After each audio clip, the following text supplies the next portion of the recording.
What's up? I see you. I see you. So, I recently made a video about my belief in a God.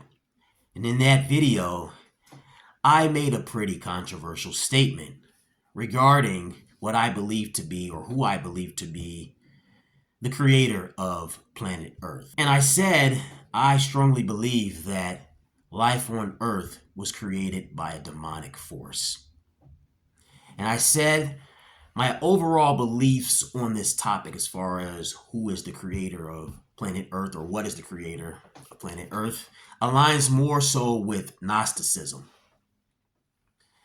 And naturally, this video brought a few radical Christians out of the bushes. And I think one Muslim even commented as well. But it was more so like a trollish type of comment. But the Christians in particular were answering with passion. They were very adamant about trying to, reinforce Christian values or the Christian beliefs that the biblical God is the creator of life on earth. All right, so I just want to say this. If you're just going to use Bible quotes or even quotes from the Quran to reinforce this notion that your God, your biblical God, your Christian God, or Allah is the creator, don't waste your time, because more than likely I'm just going to delete the comment. And that's what I did with one of the comments in particular. I didn't even bother reply. I was feeling this urge to do so, but then I thought about it. You know what? I've been down that road many times earlier on in my life. And it's just like this giant loop that just goes absolutely nowhere. I don't want to do that. So I just deleted the comment. And that comment, this person even said, I'll pray for you. And you guys, anyone has ever gone back and forth with people like this, it's a complete waste of time. I just, again, want to say, if you're going to use the Bible, quotes from the Bible, to plead your case for why you believe God created Earth or life on Earth, your biblical God or whatever, don't bother, because I'm not going to entertain the comment, at least not in the comment section. Now, I still most likely will entertain certain things in the comment because I think it's important to address these arguments. But I'd rather address certain arguments in a video as opposed to going back and forth in a comment section, because the video, it can actually reach more ears that way and stuff. And a lot of times people aren't so compelled to scroll through the comments and read everything, especially if the comments are very long, extensive. And one comment in particular was extremely long. And actually, I kept that comment up, and I want to address the comment this person gave about, I want to say 10 plus Bible quotes. You just flooded the comment with Bible verses to rationalize his belief. I don't know what they're, man or woman or what. I think it's a guy. And to rationalize his belief that God, his biblical God, created life on earth. And I'm actually going to read it right now. What did it say? All right.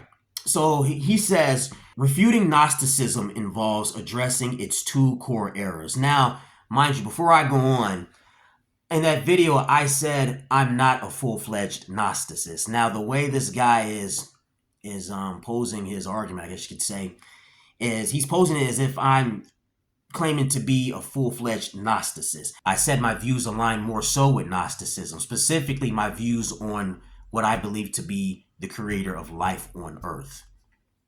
All right, but I didn't say I embrace or I subscribe to all tenets of Gnosticism. I don't. But anyway, I'm gonna go on. I'm gonna start over. It says refuting Gnosticism involves addressing its two core errors. Number one, dualism, or the belief that matter is evil and only spirit is good. I'm going to stop again. I'm going to get through this whole comment, but I just want to comment on this. This is an aspect of Gnosticism that I don't agree with. Now, if it's true that Gnosticists believe that matter across the board is evil, I don't believe that. I don't think anything or all things material are fundamentally evil, like always across the board. I think almost everything in life is neutral. All right, and everything it comes down to context. For example, I don't think a gun is fundamentally bad or good. It's how you use the gun. And now, when it comes to materialism, or let's just say you like nice cars, right? There's nothing wrong with liking nice cars, but it's about the value you put on these nice cars. Do you love cars so much to where you're going to look at another person and be like, oh, you're not worth anything. You're a loser. You don't have this car. Or, well, I can't talk to you because you don't have this Ferrari. If you don't have a Ferrari, you're a loser. You have no worth at all. You can't teach me anything. Get out of my face. That's when it becomes a problem. That's when I would say the love of materials in any way, material gain becomes excessive, and then that's when it becomes, I guess you could say, wicked. So it's all to the extent how much you would prioritize something, right? Now, again, like I like certain things, like nice, flashy things from time to time, but I'll never look down on someone who doesn't have these things. I don't prioritize these things. So I just want to say that. So once again, I'm gonna start over because I know when I break in or cut myself off like that, you guys kind of forget where I was with the comment. So I'm gonna start over again.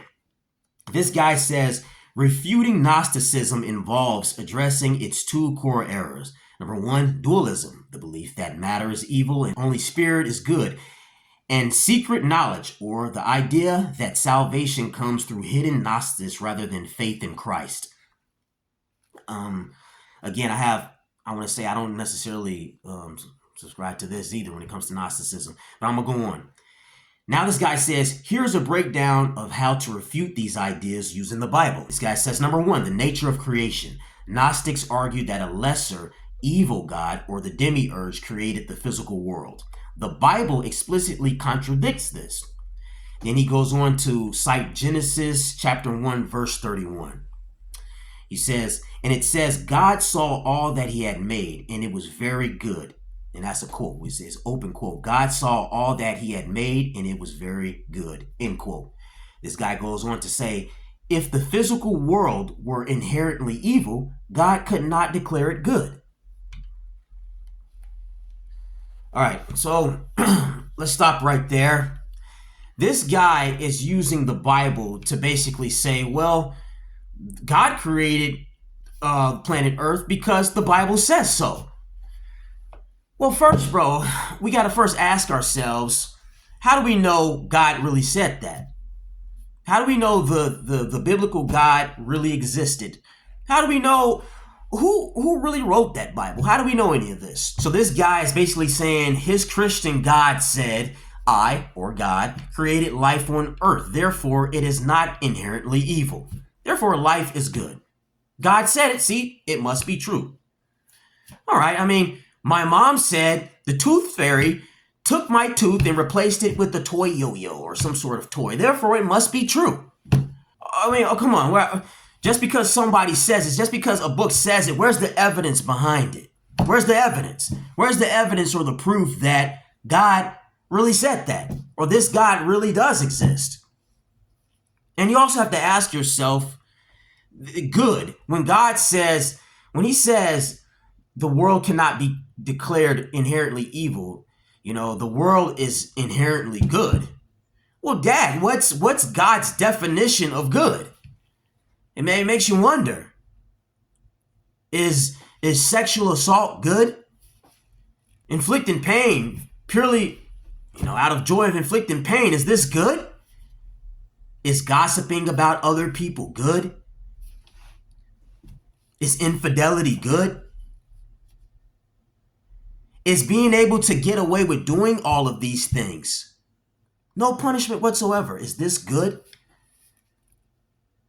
Because in case anyone doesn't know this happens all the time on planet Earth. Things that we deem to be not good, they flat out get away with it. Now, some people may say, oh, no, they're not going to get away with it because, heaven, hell, and all that stuff. Listen, man, Before you can expect anyone to have faith in the existence of a heaven or a hell, you have to first give them a foundation to believe in it. For example, let's just say you put your hand on a stove. The stove is hot, it's got fire there. You put your hand on the stove. Everyone knows what's going to happen. If they put their hand there and they leave it there for a while, they're going to get burned, right? So it's safe to say that if they run into a big, giant, burning building, fire, flames everywhere, and they run in there and they just stay in there, and the building is starting to collapse, fire is going everywhere, it's safe to say that they're going to burn severely. They're going to burn to death most likely if they don't get the heck out of there, right? It's safe to say that. Why is it safe to say that?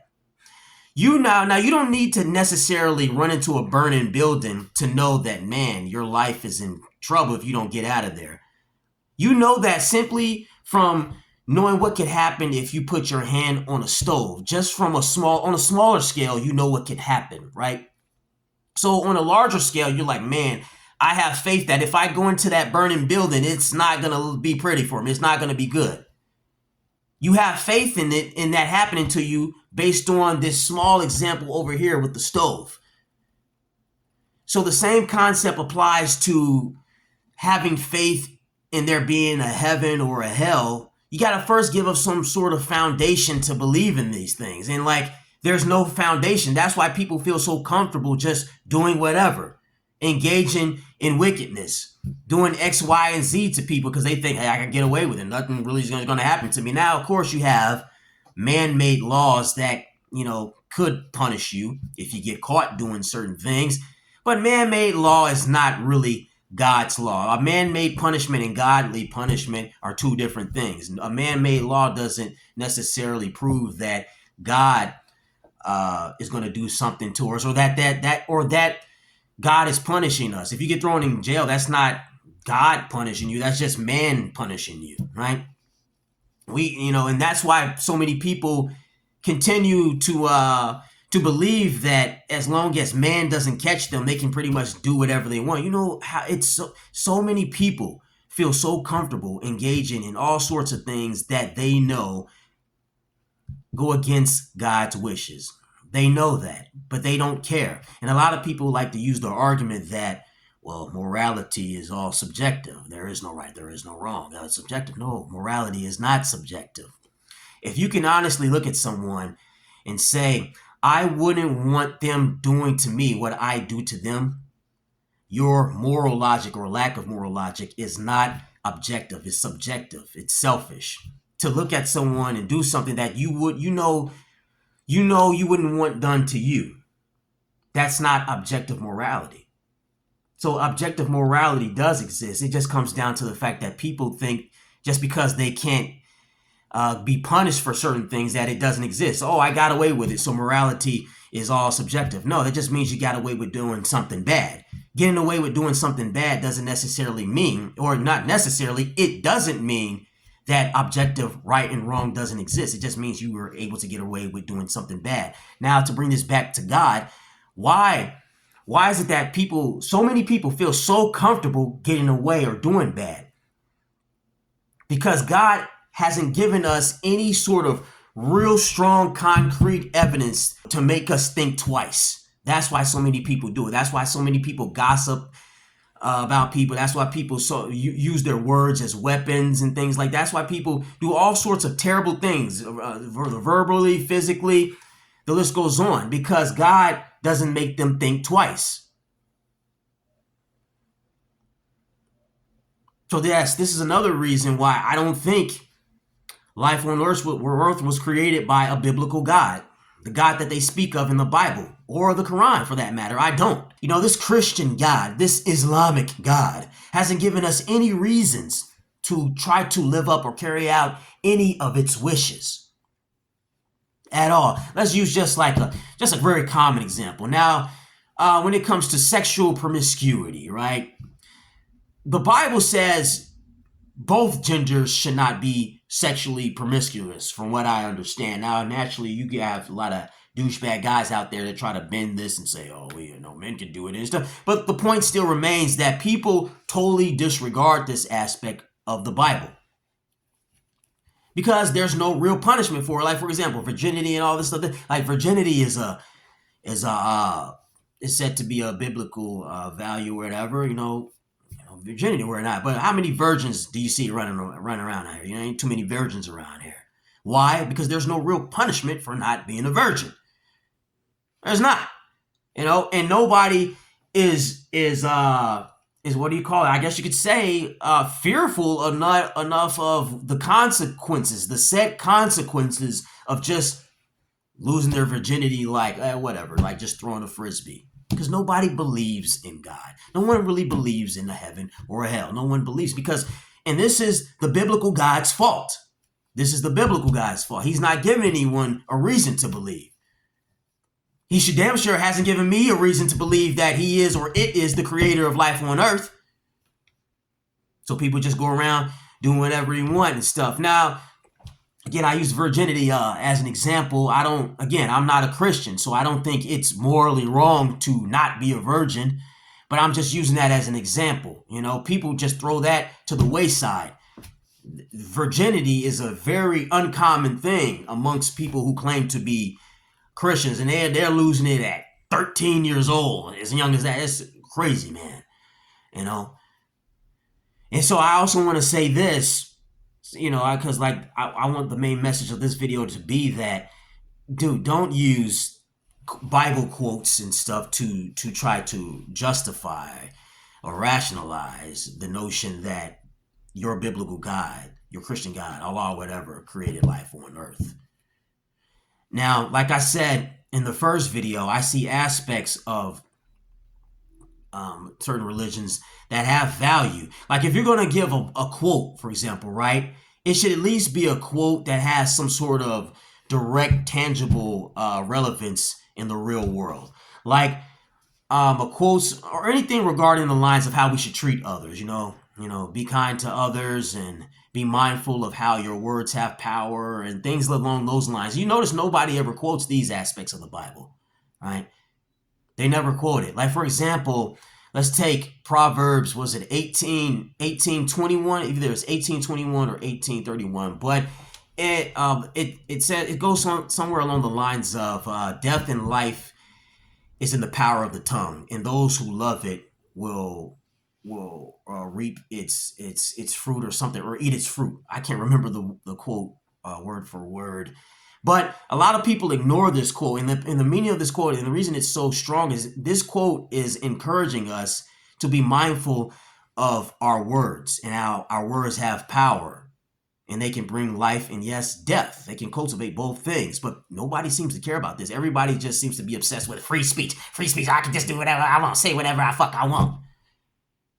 Well, if you think about it, the concept of free speech, at least from a secular standpoint, is anti-Christ. God doesn't really believe in free speech, at least not in the way that lots of, Westerners in particular define free speech. Because most Westerners don't believe they don't believe in the concept of being mindful of the things that you say and how these things can cultivate realities or anything. But nobody's quoting that. If you're going to throw out a quote basically saying, well, God created life on earth, it says so in Genesis, whatever, therefore, case closed, go home, the Bible is right. No, man, get out of here. Because first of all, that particular quote, how can we prove that? That has first of all, it has no real tangible relevance whatsoever in the real world. You know what I'm saying? What does that do for anybody in terms of how we treat other people? To simply say God created life on earth. Okay, now how is that encouraging anyone to actually treat people well, to try to live by God's wishes or anything? Well, if you're going to, at least if you're going to give a quote or something, it should be a quote that's encouraging us to do right unto others. So like I said, I'm not completely against, all things and stuff. Like I said, I try to find the snippets of truth in everything to come to a rational conclusion, a sound middle ground, a centered balance of what the truth really is, and like people, they don't do that. They don't care. And God, again, it doesn't give any reasons. He doesn't give anyone a reason to care. That's the main point. That's one of the main points I want to kind of reinforce here. I'm pretty sure there are some things I've said that I want to expound on. I'm gonna look back at this and, man, I wish I would have said this or added that or said it this way, or this didn't come out the way that I wanted it to come out. I said, just get rolling, get to ranting, and hopefully the point gets across. But I'll definitely be touching up more on this topic and expounding more, because I know there will be some questions and rebuttals, and that's all right. But again, whatever you say, whatever you're going to do, please do not spam the comments with a bunch of Bible quotes and verses, because I'm not going to entertain them. I'm going to just delete it, most likely. Until then, catch you later.